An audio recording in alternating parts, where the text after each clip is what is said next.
बिस्मिल्लाहिर्रहमानिर्रहीम, अस्सलाम वालेकुम। प्रोग्राम खुद कफील पाकिस्तान में आपका मेज़बान अब्दुल रहमान हाजिर खिदमत है। नाज़रीन, प्रोग्राम के इस दूसरे हिस्से में हम जायज़ा लेंगे कि पाकिस्तान के अंदर फ्रूट के एक्सपोर्टर्स को क्या क्या प्रॉब्लम्स आ रही हैं, वो कौन कौन से इक़दाम हैं जो हुकूमती सतह पर उठाने की अच्छा ज़रूरत है, और एक्सपोर्टर्स के अंदर क्या क्या खामियां हैं जिसकी वजह से पाकिस्तान के एक्सपोर्टर्स भी नई मंडियां नहीं तलाश कर पा रहे और पाकिस्तान की सालाना फ्रूट की एक्सपोर्ट अपने उसी ही मुकाम पर खड़ी है जिस मुकाम पर आज से 2 साल पहले खड़ी थी। हमें आज प्रोग्राम में फिर ज्वाइन कर रहे हैं मारूफ एक्सपोर्टर फ्रूट्स के अहमद जवाद साहब। हम उनसे जानेंगे कि पाकिस्तान के फ्रूट्स को हम किस तरह बेहतर तरीके से दुनिया भर में इंट्रोड्यूस करवा कर एक बेहतर ज़र मुबादला कमा सकते हैं। अहमद जवाद साहब, अस्सलाम वालेकुम। वालेकुम सलाम। अहमद साहब, कल तो हमने गुफ्तगू की कि हमारे आम के लिए पूरी दुनिया के अंदर कौन कौन सी मार्केट्स अवेलेबल हैं जिनको हमारा एक्सपोर्टर कटेल कर सकता है, जिनके अंदर जाकर वो अच्छा रेवेन्यू जनरेट कर सकता है अपने लिए भी और इस मुल्क के लिए भी। आज हम बात करते हैं पाकिस्तान का सबसे बड़ा जो फ्रूट एक्सपोर्ट होता है वो है हमारा किन्नू। क्या वजह है कि हम किन्नू में भी इतना अच्छा परफॉर्म नहीं कर सके इस साल भी? इस साल जो हम लोग किन्नू में अच्छा परफॉर्म नहीं कर सके उसकी 2 वजूहत थी जी। एक तो ईरान की आपकी जो 50,000 टन का जो मार्केट है उस पर आप लोग इंटरनेशनल सेंक्शंस थी काफ़ी पहले से, बिल्कुल, बट हमारे बैंक्स ने उसको इस साल इम्प्लीमेंट करना स्टार्ट किया। अच्छा। और ई फॉर्म्स नहीं दिए गए जो बेसिक रिक्वायरमेंट थी एक्सपोर्ट की, जिसकी वजह से आपका जो ईरान की 50,000 टन की आपकी जो मार्केट थी वो आपकी सैबोटाज होगी। बिल्कुल। दूसरा फैक्टर ये था कि आपका जो श्रीलंका के अंदर आपका किन्नू जाता है हर साल, जी जी। उसकी कोई तकरीबन 10 से 15,000 टन की कैपेसिटी है, जैसे प्लस माइनस भी हो सकता है इसके अंदर। तो उसमें उन्होंने क्या किया, वो 30% टैक्स इम्पोज कर दिया किन्नू सीजन स्टार्ट होने से पहले पाकिस्तानी फ्रूट्स वेजिटेबल्स के ऊपर। ठीक है। वो भी बाहर से निकल गया, तो आपके पास 70,000 टन का डेफिसिट तो आपके पास ये आ गया। और रशिया जो था आपका वो प्रॉबेबली स्टार्ट आपका स्मॉल साइज लेता है, और आपको वो रशिया का सीजन स्टार्ट होता है मिड ऑफ नवंबर के बाद, 20 नवंबर के बाद से लेके that will goes on before 31 दिसंबर। बाद उसमें इतना स्नोफॉल आ जाता है, रशिया में आ जाता है कि वो फिर वो फिजिबल नहीं होता वेदर कंडीशंस की वजह से। इस वक्त बारिशें आपकी जो थी वो सर्दी जो थी, बारिशें तो टाइम पे हुई और बम्पर क्रॉप भी थी लास्ट ईयर, बट ये था कि जो किन्नू को जो रंग देता है वो सर्दी की वजह से आता है, और सर्दी लेट पड़ी जिसकी वजह से आपका वो जो छोटा जो आपका साइज था किन्नू का, जो रशियन और यूक्रेन और इन स्टेट्स में जाता है उसको प्रॉपर कलर नहीं मिल सका, जिसकी वजह से आपका डिले हो गया। आधा महीना आपका वो आप लोग वेस्ट कर चुके थे। ठीक है। सब चीज़ जब ऐड होती गई तो ऑटोमेटिकली आपका जो लोड पड़ा वो मिडिल ईस्ट मार्केट में पड़ गया, और जब वहाँ डिमांड पीछे से जब सप्लाई ज़्यादा है तो डिमांड गिर गई प्राइस की। इस वजह से आपने क्लोज किया 2,15,000 के ऊपर क्लोज किया अपना किन्नू सीजन। ठीक है। अब हम आते हैं कि पाकिस्तान के अंदर जो हमारा फ्रूट के एक्सपोर्ट्स हैं इनके अंदर कौन सा सेक्टर किस तरह पार्ट प्ले कर सकता है। सबसे पहले मैं आता हूँ हुकूमत की तरफ, जो माँ होती है, रियासत जो हमारी होती है। हुकूमती सतह पर क्या क्या समझते हैं, कहाँ कहाँ कोताहियाँ? अगर मैं आपको कहूँ 3 बड़ी कोताहियाँ जो हुकूमती एंड पे हैं, जो अगर कवर कर ली जाए तो पाकिस्तान के तमाम फ्रूट्स और वेजिटेबल की एक्सपोर्ट्स हैं वो किसी हद तक बेहतर हो सकती हैं। बड़ी इंपॉर्टेंट बात आपने की है कि हमारे गवर्नमेंट जो ब्यूरोक्रेसी है बैठी हुई है डिफरेंट रेलिवेंट मिनिस्ट्रीज के अंदर, या रेलिवेंट आपकी जो ट्रेड ऑर्गेनाइजेशंस बैठी हुई हैं, मसला ये है कि उनको फ्रेंकली स्पीकिंग चीज़ों को पता ही नहीं है कि काम करना है तो काम करना कैसे। अच्छा, एक गवर्नमेंट जॉब है, पोस्ट असाइनमेंट मिल गई, they have to deliver by hook और क्रुक, पर उनको प्रैक्टिकली नहीं पता कि हमें नहीं पता हमें चीज़ों को लेके चलना कैसे। अब इश्यूज ये आते हैं कि वो एक जो फेक पिक्चर है वो प्रेजेंट करे होते हैं माशरे के अंदर कि हम ये करने जा रहे हैं, ये होगा। हकायक जो है वो से टोटल ऑपोजिट है। थ्योरेटिकल चीजें बहुत अच्छी हैं, हकायक तो हमारा ऐसा वो तो देखें, वो तो हमारा एज अ नेशन इशू है कि हम आईटी के शख्स को एग्रीकल्चर में डाल देते हैं, एग्रीकल्चर के शख्स को हम उठा के डाल देते हैं रेलवेज के अंदर, और रेलवे वाले को कहते हैं कि हमने आज के बाद पीए को संभालना है। ये तो हमारा नेशन के तौर पे हमारा एक इशू रहा। लेकिन अगर मैं आपसे कहता हूँ 3 स्टेप्स आप सजेस्ट करें जो हुकूमती सतह पर आज उठा लिए जाए तो आज से 3, 4, 5 साल के बाद हमें इस चीज में इंप्रूवमेंट नजर आना शुरू हो जाएगी? सबसे पहली बात ये जी, आपको जो Pakistan horticulture development export company है आपकी, जी बिल्कुल, मिनिस्ट्री ऑफ कॉमर्स की सब्सिडरी है जी, एक तो उसको अपनी आंखें खोल लेनी चाहिए और उसको ये पता होना चाहिए कि मैं जिस मकसद के लिए इदारा बनाया गया है 2006 में, जी, मैं आया अपनी वो जिम्मेदारियां पूरी कर रहा हूँ या नहीं कर रहा। ठीक है, नंबर 1, अगर नहीं कर रहा तो उस इदारे को आई थिंक बंद हो जाना चाहिए। अच्छा, खाम खा के वहाँ एम्प्लॉयज सैलरीज ले रहे हैं, काम करना उन्हें ढेलेगा नहीं है, और एक हर साल डिफरेंट रूटीन एग्जीबिशंस करके समझते हैं कि हम लोगों ने बड़े छक्के मार दिए, चीजें इस तरीके से नहीं होती। अच्छा, नंबर 1 हो गया। नंबर 2 ये है कि आपकी इस सेक्टर के अंदर unfortunately from the very start आपके पास पॉलिसी ही नहीं है। सबसे पहले दूसरी बड़ी चीज है से आपके पास 5 ईयर 10 ईयर प्लान ही नहीं, देखिए ना, कोई चीज एक बनती है, अगर आप अपनी कोई सेक्टर की बात कर लें, आप टेक्सटाइल सेक्टर की बात कर लें, आप सीमेंट सेक्टर की बात कर लें, आप ऑटोमोबाइल सेक्टर की बात कर लें, वो लोग अपनी पॉलिसीज को बनाते हैं कि हमने ये प्लान है, ये हमारा एक बिजनेस प्लान है, इस प्लान पे हमने चलना है। आप शुगर इंडस्ट्री को देख लें, बिल्कुल ऐसा ही है। इस इंडस्ट्री में एक कुदरती काम हो रहे हैं, लेकिन मैं तो समझता हूँ इसको इंडस्ट्री आज तक कबूल किया ही नहीं गया है। नहीं, देखिए वो क्यों नहीं किया गया, उसकी सबसे बड़ी वजूहत एक तो ये थी, एक तो हमारे अपने कसूर भी है। अब एप्टेमा को देख लें आप, जो आपकी टेक्सटाइल एसोसिएशन है, कितनी स्ट्रांग है वो।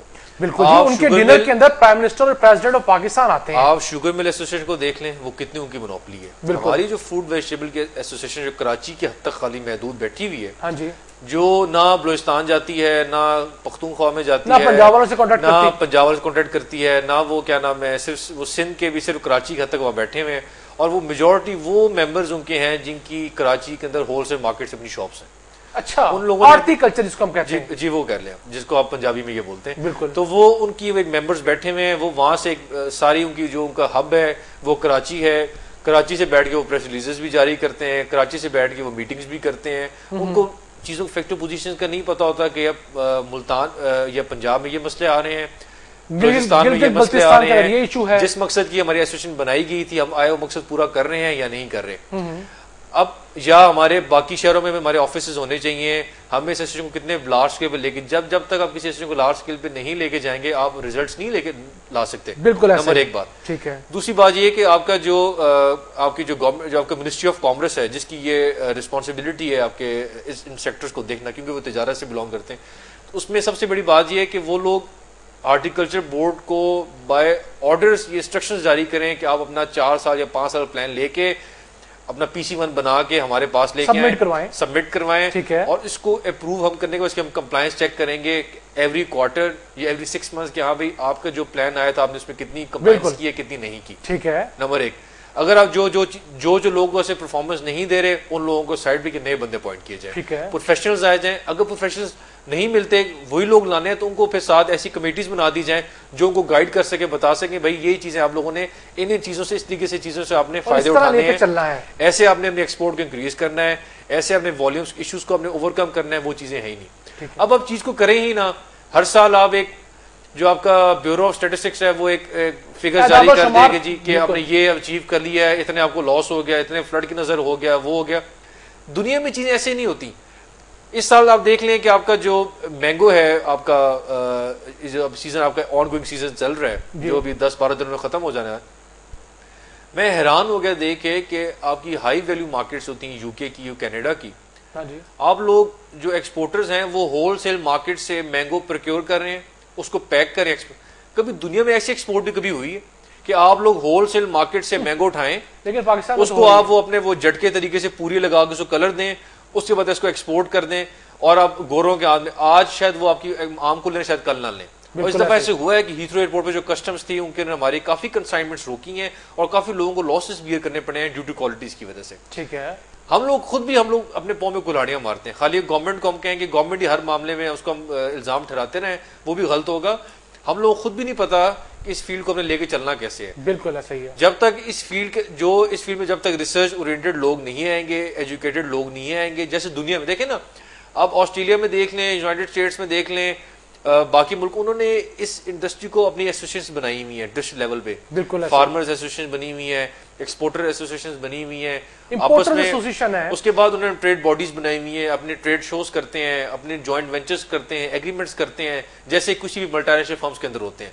वो प्रैक्टिसेस पे लेके चीजों को लेके जा रहे हैं, और वो देखें आज कहां से कहां चले गए। मतलब आप ये क्या समझते हैं कि जो हमारे एग्जीबिशंस हैं, जो एग्जीबिशन की जाती हैं किसी मुल्क के अंदर, हॉर्टिकल्चर बोर्ड भी 2-3 मुल्कों के अंदर उसके कैपिटल्स के अंदर जाके हम लोग एग्जीबिशन कर देते हैं, आप क्या समझते हैं कि इन तमाम की तमाम एग्जीबिशंस का किस हद तक असर होता है?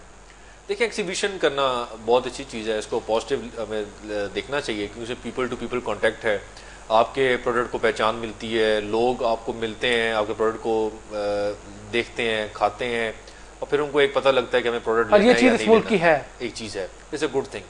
बट प्रॉब्लम मसला ये आता है कि एक तो हम जिस मुल्क में एग्जीबिशन करने जा रहे हैं, हम खाली उस मुल्क के एक मेन कैपिटल सिटी में जाकर एग्जीबिशन करना that is not good enough.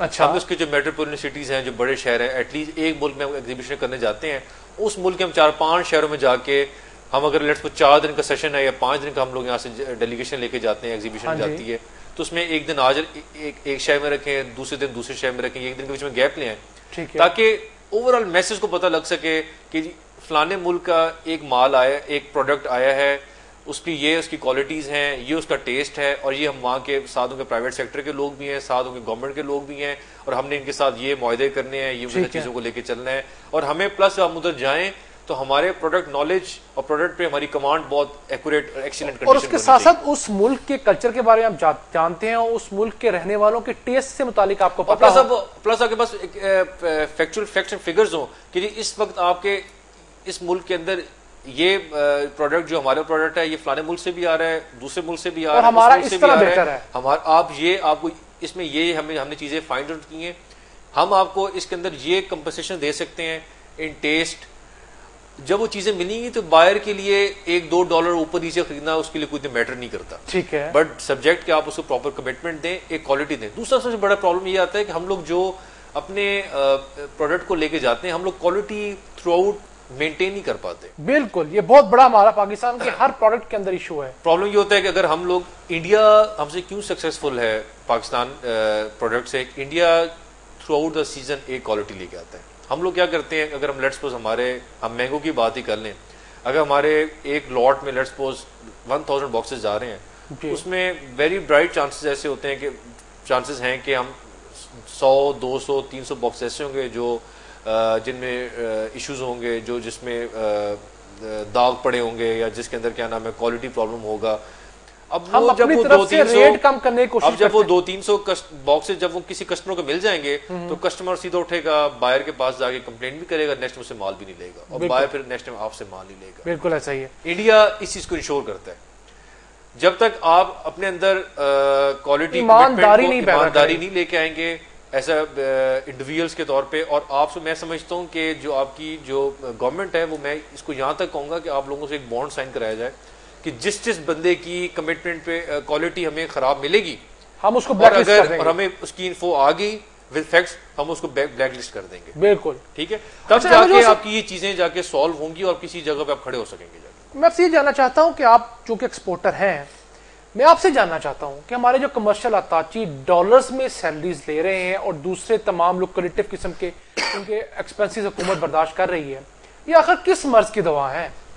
देखिए, जो कमर्शियल काउंसलर्स हैं अगर ये काम करना चाहें तो बहुत कर सकते हैं, करना चाहें तो। अब एक तो ये होते भी मिनिस्ट्री ऑफ कॉमर्स के अंडर है, मिनिस्ट्री ऑफ कॉमर्स इनकी बॉस होती है, ठीक है, एम्बेसडर इनका एडमिनिस्ट्रेटिव कमांड कर रहा होता है, बट मिनिस्ट्री के ये इनका कंट्रोल होता है। अब बात यह है कि ये तो मिनिस्ट्री ऑफ कॉमर्स, जो सेक्रेटरी ऑफ कॉमर्स है, फेडरल सेक्रेटरी ऑफ कॉमर्स, उसकी रिस्पॉन्सिबिलिटी बनती है कि वो कमर्शियल काउंसलर्स को हदायत जारी करे कि आपके हॉर्टिकल्चर सेक्टर एक स्पेशल आपके लिए हमने प्रायोरिटी हमने आप एक लिस्ट बना दी गई है, और इस सेक्टर में इसमें जो प्रोडक्ट भी जा रहा है, चाहे वो फ्रूट्स जा रहे हैं, चाहे वेजिटेबल्स जा रहे हैं, चाहे आपके वो और दूसरी चीज़ें जा रही हैं, हमने आपसे एवरी क्वार्टर कंप्लाइंस लेनी है कि आपने being as a commercial counsellor अब उस मुल्क में रहते हुए इस हॉर्टिकल्चर सेक्टर को कितना आपने वहां इंट्रोड्यूस कराया है, और इनकी क्वार्टरली बेस पे इन लोगों की स्क्रूटनी होनी चाहिए, और कितने उसमें सक्सेसफुल हुए। ठीक है, जब तक चीजें देखें ना, आपका एक्सपोर्ट मैकेनिज्म बड़ा स्ट्रांग हो, जितनी आपकी जो डिप्लोमेसी है, इंडिया आपसे क्यों आज आ गया है, इंडिया डिप्लोमेसी टूल में आपसे बहुत आ गया है। इंडिया के जो डिप्लोमेट्स हैं वो अपनी डिप्लोमेसी टूल्स की वजह से और अपनी क्वालिटी की वजह से आज आपके माल प्रोडक्ट को हर रोज मारते हैं इंटरनेशनल मार्केट के अंदर। यहाँ पे वक्त हुआ चाहता है एक ब्रेक का, और ब्रेक के बाद हम आपसे आपके एक्सपोर्टर से मुतालिक गिले ज़ेर बहस लेके आएंगे। हुकूमत से गिले तो बहुत हो गए, अब हम वो गिले लेके आएंगे जो लोगों को एक्सपोर्टर्स से हैं, और वो हम करेंगे ब्रेक के बाद। नाज़रीन हमारे साथ रहिएगा।